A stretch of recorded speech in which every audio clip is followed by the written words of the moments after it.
vous souhaite la bienvenue. Bonjour Alexandre, bienvenue sur le plateau de la matinale. Nous allons commencer par parler football ce matin avec de la National 3, 21e journée, un Pouzauges La Roche VF ou un derby.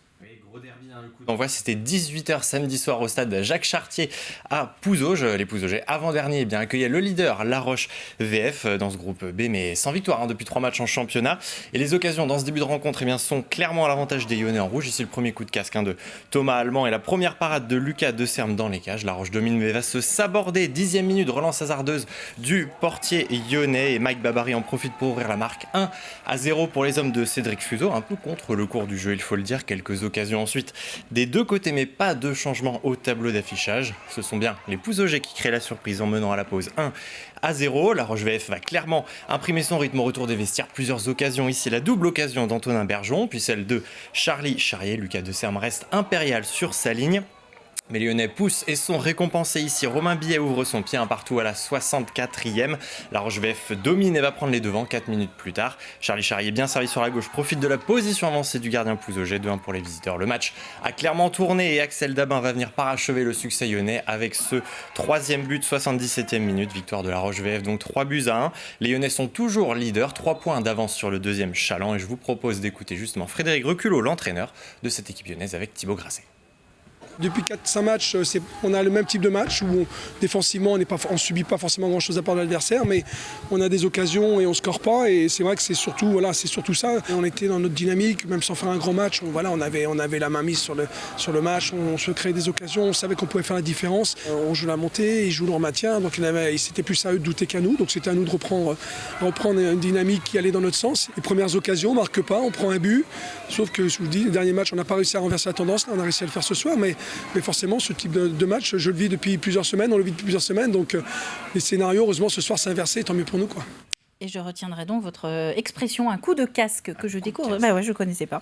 On reste sur les terrains de foot avec de la D2 féminine. On en parlait dans le journal tout à l'heure. 18e journée, La Roche-sur-Yon qui recevait, c'est à Paris 14, les Parisiennes, quoi. C'est exactement, les Parisiennes 10e et les Ornésiennes 12e et lanterne rouge de cette D2F. Victoire impérative donc hier après-midi au stade de Saint-André-d'Ornay pour préserver un infime espoir de maintien. Quelques occasions ici avant une tête lobée de Lauriane Borde qui vient retomber dans les filets mais but finalement refusé pour hors-jeu. Quelques minutes plus tard, bise répétita un centre de la gauche pour la même Lauriane Borde. Même geste, même conclusion, mais cette fois le but est bien valide.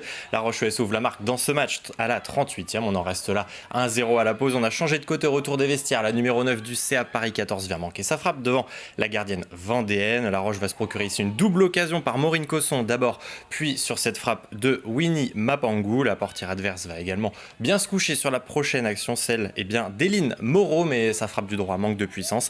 Les Ornésiennes plus dangereuses vont venir faire le break en fin de match à la 90e. Lauriane Borde ouvre son pied droit, ballon dévié. La gardienne ne peut rien faire. Doublé pour la numéro 18 qui vient sceller le scénario de ce match. Victoire 2-0 des Lyonnaises. Mathématiquement, les jeux ne sont pas encore faits pour la relégation. Reste 4 rencontres pour décider de l'avenir des Vendéennes dans cette deuxième division. Fabrice Bouillet, l'entraîneur des Ornésiennes, répondait à Cédric Manet.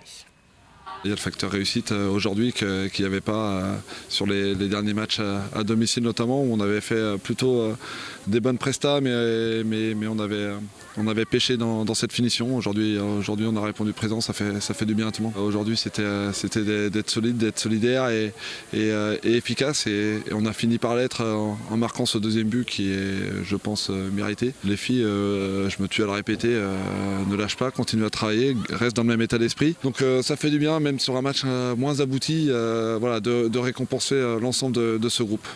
Parlons basketball maintenant, Alexandre. Bah oui, alors buvez un petit coup et puis on y va. National 1 masculine, 9e journée, Chaland qui recevait Feur. Parfait, c'est ça, les Forésiens, on dit. Et puis c'était un match crucial surtout pour le VCB puisqu'il tentait d'accrocher bien les 7 premières places, synonyme de play-off, et ça passait par une victoire contre un concurrent direct. Les Forésiens, envers vainqueurs à l'aller, vont réaliser une meilleure entame, et la réussite des visiteurs contraste avec la maladresse des Chalandais dans ce début de match. C'est logiquement que Feur mène la danse, 20-13 après 10 minutes. Chaland égalise à 24 partout en milieu de deuxième quart, mais Feur termine mieux. À la pause, les Vendéens accusent 5 longueurs de retard, menés 37-32, et pour leur dernière sortie à domicile de cette phase 2, les Chalandais vont revenir sur le parquet avec de meilleures intentions et parfaire leur retard. Un troisième quart survolé qui les propulse à +6 dans les 10 dernières minutes. Avant les 10 dernières minutes, même, le score est de 52-46. Malgré cela, l'avance du VCB va fondre comme neige au soleil. Les Forésiens reviennent à hauteur, 65 partout. Il reste 1 minute 30 à jouer. Les Chalandais vont manquer le money time et l'épilogue de ce match va s'écrire sur la ligne des lancers francs. 8 lancers francs convertis sur 8 possibles pour les enfants du Forez. Feur s'impose 72-65, une défaite frustrante. Eh bien, le VCB glisse à la 8e place et l'espoir de jouer les playoffs, c'est peut-être terminé vendredi soir. Sébastien Lambert avec Thibaut Grasset. Ce qui est dommage ce soir, c'est qu'on a un niveau défensif qui est plutôt intéressant. Le problème, c'est qu'on ne met pas un tir. Voilà, on prend la dynamique du match dans le troisième, il passe en ode, on arrête complètement de courir. Chose qu'il ne faut surtout pas faire, alors qu'on fait des stops défensifs qui sont intéressants. On aura du continuer à impacter, on a commencé à se mettre sur du demi-terrain. On les a renforcés sur le demi-terrain, on n'a aucune alternance, on est que dans le tir à 3 points dans tous les sens. Mais on n'en met pas ce soir, donc c'est tout. À partir du moment où on perd chez nous alors qu'on a le match en main, qu'on arrête de jouer, qu'on arrête de courir, qu'on joue au handball autour de la zone, quelque part les playoffs on ne les mérite pas. On a loupé trop d'occasions dans l'année pour être mauvais sur ce match-là. Et Roanne, merci Internet.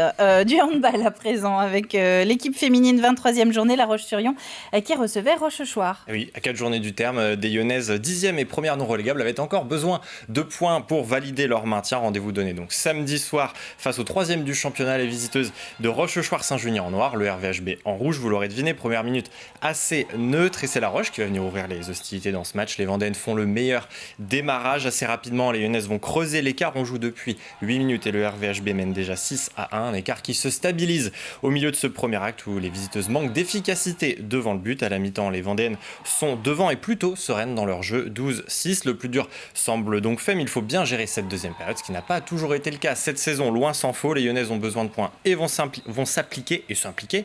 Dans le dernier quart d'heure, le RVHB domine toujours de 6 longueurs, 18-12, et on trouve une fin de match plus tranquille.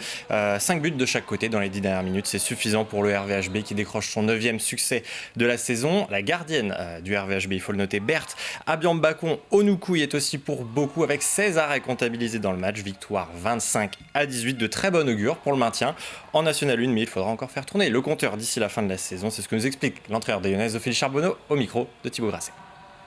Ça faisait un petit moment qu'on était en difficulté sur l'entame de match, notamment contre Côte-Basque ici sur la réception sur le dernier match à domicile. Là on démarre vraiment bien, les filles avaient à cœur de faire une vraie perf. On a fait le matelas assez rapidement, on avait bien identifié les joueuses adverses. Derrière les filles font un taf très très fort en défense, notamment sur le travail de piston, où on a mis beaucoup de profondeur mais on a aussi beaucoup couvert les espaces et derrière Berthe nous régale avec de nombreux arrêts comme elle a l'habitude de nous faire. Ça plie pas encore tout à fait la saison, moi j'aime bien aller jusqu'au bout. Si on prend les 3 victoires on pourrait dire qu'on a plié la saison, mais en tout cas on va aller à bord avec des vraies certitudes. On sait qu'on a un gros combat qui nous attend là-bas et ce soir on a vu qu'on pouvait s'appuyer sur tout le monde et qu'on était capable de rivaliser avec le haut de tableau N1. Et les images étaient de Cédric Manet, pas de Thibaut Grasset, petite erreur. Et voilà. Membre de l'équipe donc des pigistes de sport de TV Vendée. C'est là qu'on travaille. Hein. Oui, merci Alexandre, merci pour ce journal des sports. Alors on retrouve 85 chronos ce soir. Vous en savez un petit peu plus sur le programme ? Oui, je peux vous en dire un peu plus. Ah bah dis donc. 18h45, tous les autres résultats, les classements, les images de ce week-end sportif. Et puis à partir de 19h05, Aurélien Huard recevra le Pouzauges Bocage FC qui joue son maintien en National 3 ces prochaines journées. Merci Aurélien Huard qui est partout dans 85 chronos, dans le vent des quiz, etc. Enfin bref. Merci Alexandre. On vous retrouve plus tard sur l'actu sportive de TV Vendée.